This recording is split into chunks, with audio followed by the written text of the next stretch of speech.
그게 1년 반 만에 58,000원이 됐어요. 우와. 그래서 뭐 그 한 1년 반 만에 뭐 몇백억 부자가 됐다고 막 이렇게 또.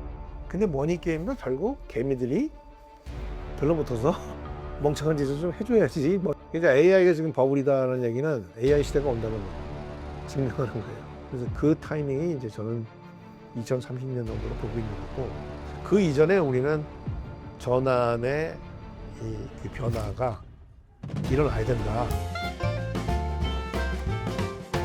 오늘은 아주 특별한 분을 모셨습니다. 돈이 당신을 지켜주지 못할 때의 저자 전하진 이사장님 모시고 이야기 나눠보도록 하겠습니다. 안녕하세요. 모르시는 분들의 자기소개 한번 해볼까요? 예. 저는 지금 현재 3X 재단의 이사장을 맡고 있는 전하진이고요. 좀 뭐 길게 설명하자면 저희 98년도에 한글과 컴퓨터 대표를 맡으면서 그 당시에 이제 IT 버블 그걸 아주 몸소 체험을 했었고요. 그리고 2012년에 국회의원을 19대 국회의원을 했었습니다. 그게 이제 일반인들이 알고 있는 저의 좋은 점이고, 그 중간중간은 계곡이 깊어요. 그래서 뭐 그렇게 살아온 사람입니다. 아, 그러면은 그냥 딱 이런 이력만 들었을 때는 사실 제 생각에는 돈도 굉장히 많으실 거. 뭐 한때 많이도 벌고 또 뭐 집도 다 잃고 거의 삼자부도 직전까지도 가봤고, 이건 굉장히 이 굴곡이 심해요. 많을 때는 엄청 많고 예. 또 다 잃을 때 다 잃으시고. 근데 그럼 그 과정에서 이번 책 제목이 나온 건가요? 그럴 수도 있고요. 제가 이 책을 쓰게 된 게 거의 한 20년 정도의 사고의 결과 같아요.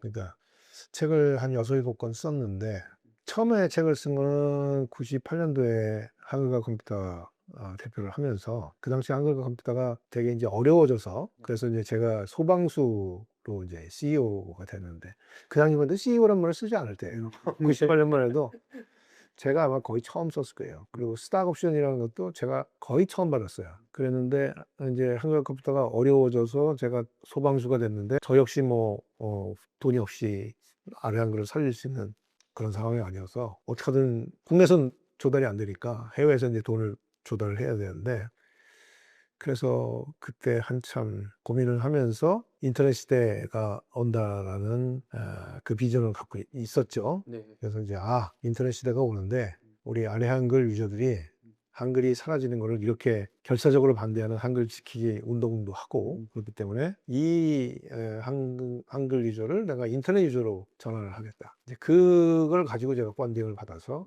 그 돈을 갖고 인터넷에 투자도 많이 했지만, 그걸 가지고 이제 지금 사용하고 계시는 윈도우 버전을 그때 한 100억 정도 드는 것 같아요. 그래서 윈도우 버전을 개발을 하고, 그래서 일단 한글은 살렸지. 한글은 살리고 이제 회사를 나오게 됐죠. 한 4년 정도 있으면서. 뭐 제 인생에선 가장 드라마틱한 시기였어요.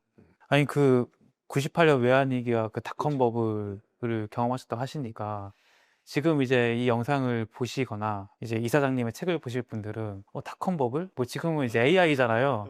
뭐 AI 뭐 몇몇 이제 해외 뭐 투자자들, 유명한 투자자들이 AI 뭐 버블이다 뭐 이런 얘기도 하는데 어떻게 느껴지세요? 원래 이 시대의 전환은 항상 버블이 껴요. 그래서 버블이 온다는 거는 전환이 오고 있다라고 이해하시면 돼요. 그러니까 옛날에 산업혁명 때 그 철도가 막 만들어졌을 때 영국에 철도 회사가 엄청나게 많았다는 얘기 듣고, 자동차도 마찬가지고, 그러니까 항상 버블이 끼고 그 버블이 커지면서 이제 제대로 성장을 합니다. 그래서 이게 스몰 S, 라지 S라고 해요. 이런 패턴을 그려서 가거든요. 그러니까 AI가 지금 버블이다라는 얘기는 AI 시대가 온다는 거죠. 증명하는 거예요. 그러니까 인터넷 시대도 그때 버블이라고 했을 때, 버블이어서 물론 제일 처음에 앞장서던 사람들은 힘들었고, 뭐 저 같은 경우도 힘들었던 시절이 있었지만, 그래서 인터넷이 사라졌냐 이거지. 이게 완전히 우리 일상생활에 그냥 쫙 들어왔잖아요. 그것처럼 버블 얘기가 나온다는 거는 이제 이 트렌드가 장기적으로 자리매김하겠구나라고 이해하시면 될 것 같아요. 이번 책에서 이제 주로 말씀해 주셨던 게 이제 우리 사회가 어떤 미래의 모습으로 바뀔 것인가 이런 것들을 좀 말씀해 주신 거잖아요. 그래서 아까 이제 그 말씀 드리다 말았는데, 인터넷 시대가 온다라는 얘기를 제가 인터넷 시대가 오고 있어라는 얘기를 막 했어요. 근데 그때 저희 CFO가 이제 영국에 펀딩을 하러 가서, 그땐 돈이 없으니까 이제 한 방에 둘이서 이제 자면서 제가, 야, 오히려 이제 인터넷 시대가 이렇게 와서 한글을 이렇게 해낸다고 막 설명을 했어요. 이게 그 인터넷 잘 모르는 거야. 근데 저보고 그러는 거예요. 아니 도대체 뭐 저한테 지금 한 2시간 정도 얘기하고 있는데 아니 이런 얘기를 만나는 사람마다 이렇게 하고 다닐 거냐? 어? 책을 써라 그러는 거예요. 그래서 오는 비행기에서 야, 진짜 그러네. 이거 어떻게 이게 설명을 하고 다니냐. 그래서 불이 넣게 한 2달 만에 책을 썼어요. 그때 엄청나게 바쁠 때인데, 그러니까 이건 막 내가 이거 한글과 컴퓨터를 살리려면 안 쓰면 안 되겠다는 생각으로 막 일을 하루 종일을 막 붙잡고 앉아서 뭐 책의 내용은 그렇게 정확한 건 아니었지만 그래도 인터넷 시대에 돈 버는 이야기라는 책을 쓰고 그래서 이제 그 책을 내고 참 뭐 열심히 강연 다니고 그러면서 이제 인터넷 시대가 온다는 얘기를 계속 하면서 근데 진짜 인터넷 시대가 왔죠. 그래서 한글과 컴퓨터 제가 사장이 될 때 아마 주가가 그때는 5,000원짜리였는데 하여튼 500원짜리로 환산해 보면 한 400원? 500원 할 때 500원이 이제 액면가니까 그때 제가 스탁 옵션을 100만 주를 받았거든요. 그랬는데 그게 1년 반 만에 58,000원이 됐어요. 우와. 그래서 뭐 한 1년 반 만에 뭐 몇백억 부자가 됐다고 막 이렇게 이제 또 언론에서 떠들기도 하고 그랬는데 물론 이제 법률로 꺼지기도 했지만 그래도 뭐 제가 창업해서 한 10년 넘게 사업을 하던 회사보다는 훨씬 더 많은 돈을 벌었지. 스탁 옵션 가지고. 뭐 그런 세월이 있었어요. 그래서 그때 책을 처음 썼고, 야, 내가 책을 쓸 수가 있구나 하는 걸 이제 그때 아는 거야. 그래서 그 이후에 한컴을 나와서 네띠앙이라는 그 자회사가 있었는데 그 회사를 이제 내가 야, 이거 한번 더 해보자. 그리고 돈을 준다는 사람들도 있고 해서 시작을 했다가 그때는 이제 버블이 꺼질 때였기 때문에 거기서 이제 완전히 쫄딱 또 아주 뭐 굉장히 힘들었습니다. 뭐 집도 다 털리고. 그러면서 이제 제가 뭐 대한민국을 버려라. 그게 패러다임 시프트를 그때부터 계속 생각하고 있으니까 대한민국을 버려라. 비즈얼리티 시대가 온다. 또 세라의 문제가 미래를 지배한다. 즐기다 보니 내 세상.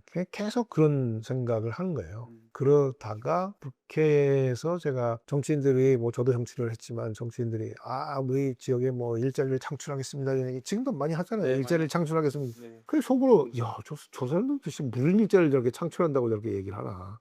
저도 막연하게 AI가 지금처럼 저한테 피부로 와닿는 상황은 아니었지만 그래도 이제 IT를 하던 사람이니까 막연하게 일자리가 사라질 거라는 생각을 하고 있었는데 자꾸 일자리를 창출한다는 거예요. 그게 도대체 뭔 일자리를 창출한다는 건가? 이제 이 질문을 던지기 시작했는데 답이 잘 안 나와. 그래서 그런데 그 답을 제가 이제 그 계속 개인의 어떤 삶에 대해서 좀 고민을 많이 해서 그랬는지 몰라도 그 답이 안 나오면 그냥 잊어버려야 되는데 잊어먹어지지가 않아요.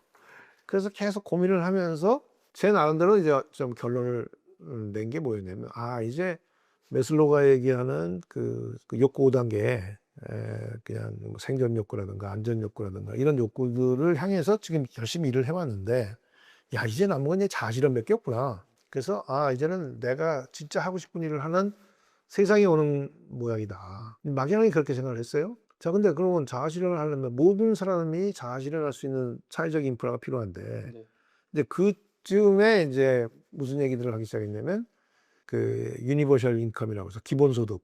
지금도 이제 그런 얘기 나오잖아요. 네. 기본소득을 주겠다는 얘기를 하는데 제가 봤을 때 기본소득은 아닌 것 같은 거예요. 그래서 우연찮게 머릿속에서 딱 떠오르는 단어가 뭐였냐면 썬빌리지였어요. 아니 모든 생명체는 태어나서 아이고 우리 지나다니 뭐 새를 봐도 그렇고 개를 봐도 그렇고 아니 모든 생명체는 하늘에서 태양 에너지와 공기와 물과 그 주변에 널려 있는 식물과 뭐 이런 걸 가지고 살다 죽는데 왜 유독 인간판 돈이 없으면 안 되나 이런 생각도 하고 그래서 썬빌리지라는 하나의 작은 단위의 뭔가 상터가 필요하지 않을까라는 생각을 한 거예요. 그때 이 안에는 제로 베이직, 어반 베이직, 컬처 베이직이라는 세 가지 요소가 들어가 있는 이런 단위가 필요하다는 얘기를 그때 한 거예요. 그래서 그 생각을 하고 근데 이제 제가 국회의원이 되기 전에 2010년인가부터 제가 우리 한참기에 이제 부동산 박사학위 공부를 하고 4학기를 마치고 이제 국회를 들어간 거예요. 국회의원을 끝내고 우리 지도 교수가 너는 뭐 하냐? 논문을 써라. 그래서 난 부동산에 대해서 관심도 없고 근데 막 이거 갖고 하라면 쓰려면 한번 써보겠다 그랬더니 한번 쓰라고 그러더라고요. 그래서 제가 4차 산업혁명 시대에 새로운 주거 환경에 관한 연구라는 논문을 써서 박사학위를 받았어요. 그래서 그 박사학위의 결론을 4차 산업혁명 시대에는 우리의 니즈가 이렇게 바뀌어서 이러한 주거 환경이 필요하다라고 결론을 내려고 했는데 그건 너무 같다. 심사위원들이 이건 너무 같다. 너무 심사하시는 분들이. 그래서 이건 그 결론은 낼 수 없다 그래서 조사한 내용에 대한 결론만 내고 그때는 제가 첨단 자덕 도시라고 불렀어요. 이 책에 나오는 살림 셀이 첨단 자덕 도시. 그걸 이제 블록에다가 그래서 이러한 구조의 삶터가 필요하다는 걸 블록에다가 정리해 놓고 이제 논문을 2018년에 받았어요. 제가 60대던 해요. 네. 그러고 나서 저는 이제 뭐 이런 뭐 이것저것 그때 뭐 블록체인 또 자율규제 위원회도 하고 그러다가 지금부터 5년 전에 이 재단에 이제 이사장을 맡으면서 재단 이름을 SDX로 이름을 바꾸고 기후 문제를 해결하는 디지털 플랫폼 기반에서 기후 문제를 해결하는 일을 하겠다라고 이제 시작을 했어요. 그래서 처음에는 좀 뭐 심플하게 생각한 거야. 근데 기후 문제를 계속 들여다보니까 이게 복잡한 거예요. 그래서 야, 여긴 또 왜 이렇게 이게 복잡하고 어렵고 그런가라고 하면서 이제 그 환경 하시는 교수님들하고 계속 디베이트를 하고 뭐 토론을 하고 문제 제기를 하고 뭐 이러는 와중에 한 4, 5년이 이제 흘렀어요. 그러면서 이제 저희가 조각 탄소 크레딧이라는 걸 만들었고 이걸 이제 상용하려고 계속 애를 쓰고 있는 중인데 그 와중에 AI가 막 빠르게 이제 우리 일상에 들어오기 시작했고 또 재작년 이게 작년인가 하여튼 계속 폭동이 일어나는 거예요. 네팔부터 시작해가지고 마다가스카르하고 아프리카에 저는 국회의원 때 이제 거기 가봤었는데 상당히 사람들이 순박한 사람들이거든. 거기 폭동이 났어. 근데 이게 한두 군데가 아닌 거야. 인도네시아도 그렇고 뭐 한 18개나 해서 폭동이 일어난 거예요. 야, 이게 뭐야? 봤더니 양극화가 너무 심한 거예요. 지금 우리 전 세계 부의 상위 1%가 45%인가를 갖고 있어요. 그리고 하위 50%가 2%가 갖고 있어요. 2%. 양극화가 굉장히 심해요. 그럼 기후 문제가 해결된다고 해서 양극화 문제가 해결될 것도 아니고 또 양극화 문제가 AI가 이거를 어떻게 해결할지 그러니까 이게 복합 위기가 된 거예요. 그래서 야, 이거 기후 문제만 지금 우리가 따질 때가 아니고 이걸 다 복합적으로 문제를 봐야 되겠다라고 생각을 하고 좀 들여다보니까 이제 자본주의가 갖고 있는 문제가 심각하구나 하는 걸 이제 알게 됐죠. 그래서 이 자본주의가 결국은 기후 문제도 그렇고 AI의 이 빠른 발전도 그렇고 양극화 문제도 그렇고 다 이 자본주의가 만들어내는 결과물들이에요. 그러니까 양적으로 성장을 했는데 양적인 성장의 이면에는 기후 문제와 양극화와 기술 위협을 모두 이 자본주의가 만들어냈어요. 그래서 이거를 제 책에서는 머니 로직이라고 규정을 한 거죠. 네. 그러니까 우리가 지금까지 태어나서 돈과 명예를 쫓아서 열심히 공부하고 네. 열심히 일하고 그래서 돈을 벌고 뭐 이렇게 살아야 된다라고 태어나서부터 배운 거란 말이에요. 그래서 저는 이거 모태신앙이라고 그러는데 이 모태신앙 속에서 살아왔어. 저는 이제 내일 모레 70인데 70년을 그렇게 살아온 거예요.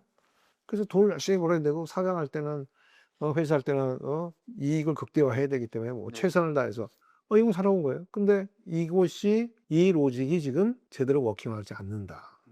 왜 사람들은 그걸 잘 모르지. 그리고 그렇게 얘기해도 잘 믿지도 않아. 모태신앙이라니까, 모태신앙. 그래서 이 모태신앙이 얘기가 어려워요. 그런데 제가 봤을 때는 이제 지금 미국이 하는 걸 봐도 그렇고 여러 학자들이 얘기하는 것도 그렇고 이제 헤게모니를 갖고 있는 미국이란 국가, 러시아나 유럽이 이제 저물고 있는 거예요. 저물고 있는 타이밍이고 그게 이제 2030년을 왜 이 피보팅하는 그 데드라인을 보냐면 기후 문제도 지금 2030년이 그 중요하잖아요. AI도 지금 에이전틱 AI 같은 게 나오는 게 그 이전 뭐 그런 문제 피지컬 AI까지 나왔고 그러면 이제 일자리 부분에서 굉장히 빠른 속도로 우리 일자리를 대체할 거란 말이에요. 그리고 양극화 문제도 지금처럼 이렇게 가면 계속 돈 집어서 이 경제를 돌린다고 하지만 그게 이제 어느 정도 한계에 지금 다다랐다. 왜? 일반적인 생산과 기존의 이 자본주의가 돌아가면서 거기서 나오는 이익이 우리 사람들한테 들어가고 그래서 이게 소비력으로 작동을 해서 소비력이 있어야 그래야 좋은 제품을 만든던 이게 다시 소비가 되고 그래서 이게 순환이 되는 건데 지금 많은 사람들이 소비력이 점점 줄어드는 거거든. 그러면 회사를 하는 사람이 돈을 벌었는데 이거 좋은 걸 만들어봐야 안 팔려. 그럼 이 돈을 갖고 뭐 하겠어요? 머니게임을 한다고. 그 머니게임을 해서 이제 머니게임을 막 돌리다 보니까 뭐 좀 돌아가는 것 같이 보여. 근데 머니게임도 결국 개미들이 들러붙어서 멍청한 짓을 좀 해줘야지 머니게임이 돌아가는 거지. 자기들끼리 그게 뭐 돌려봤자 오래 갈 수 없다라고 저는 생각을 해요. 그래서 그 타이밍이 이제 저는 2030년 정도로 보고 있는 거고 그 이전에 우리는 전환의 그 변화가 일어나야 된다. 그리고 저는 반드시 일어날 거라고 생각하고 있어요.